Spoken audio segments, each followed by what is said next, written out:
Olá, pessoal. Meu nome é Hilton, eu sou médico aqui da DASA, sou radiologista abdominal.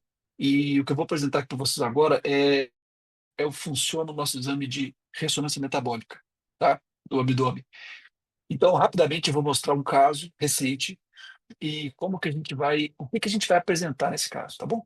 Então, nós temos um paciente aqui do sexo masculino, ele está com, acho que se não me engano, 45 anos, e veio fazer uma ressonância para avaliar o perfil metabólico dele. Então, essas aqui são imagens que a gente vai obter do paciente, tá? Então, essas são imagens quantitativas de gordura e de R2 estrela, que é um substituto do ferro, tá?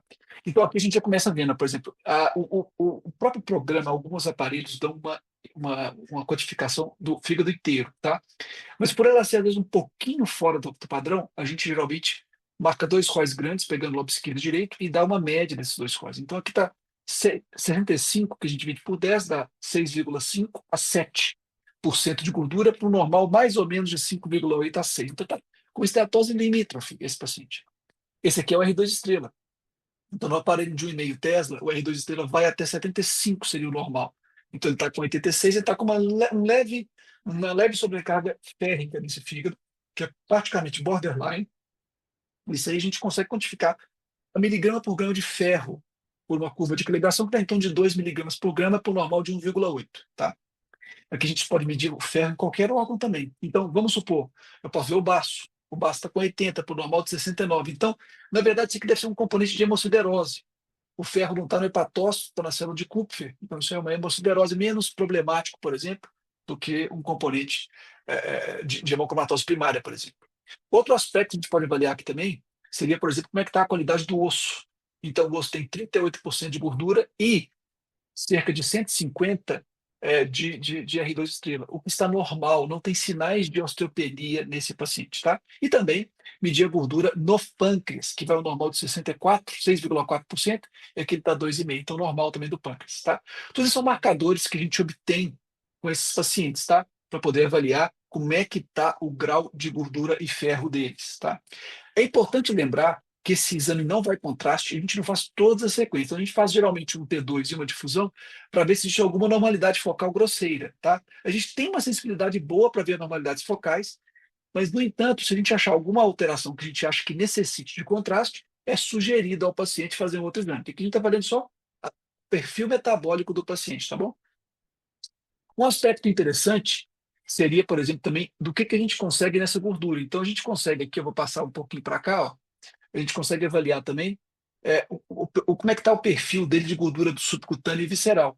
Então, aqui na gordura visceral, a gente vê que a área de gordura visceral dele é 280 centímetros quadrados, 123 centímetros quadrados, o que dá uma relação ruim para esse paciente. O paciente tem muita gordura visceral e pouco do subcutâneo. Então, isso, apesar do fígado só ser levemente esteatótico, ter um pouquinho de ferro, o perfil dele de gordura é ruim.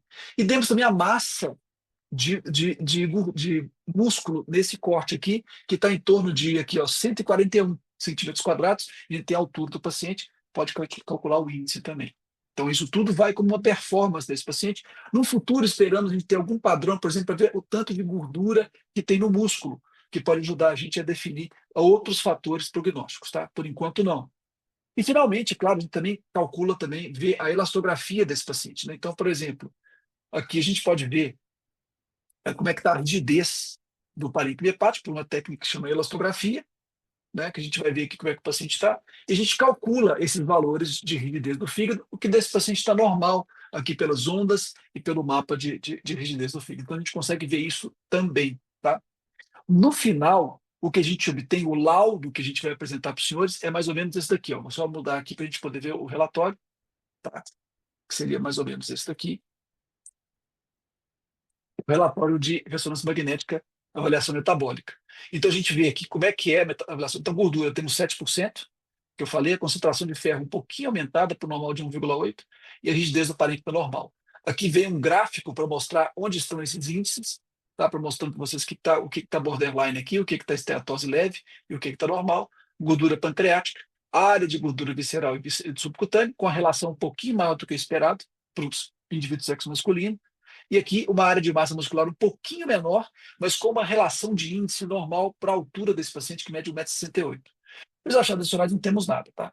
Então, esse é o padrão que a gente vai apresentar para os senhores do relatório de gordura, de ressonância magnética de avaliação metabólica, tá bom? Então, espero que tenha sido claro. É uma ideia que a gente teve, dado o problema que vários pacientes têm. Isso, obviamente, não é só para um diagnóstico pontual, mas é para um controle evolutivo também. Então, se o paciente vai fazer controle evolutivo depois de um exercício, um uso de medicamento, uma melhora do diabetes, etc., ele pode ver, ele tem uma melhora gráfica desses marcadores. Tá bom, pessoal? Então, seria isso. Qualquer coisa, estou à disposição. Um abraço.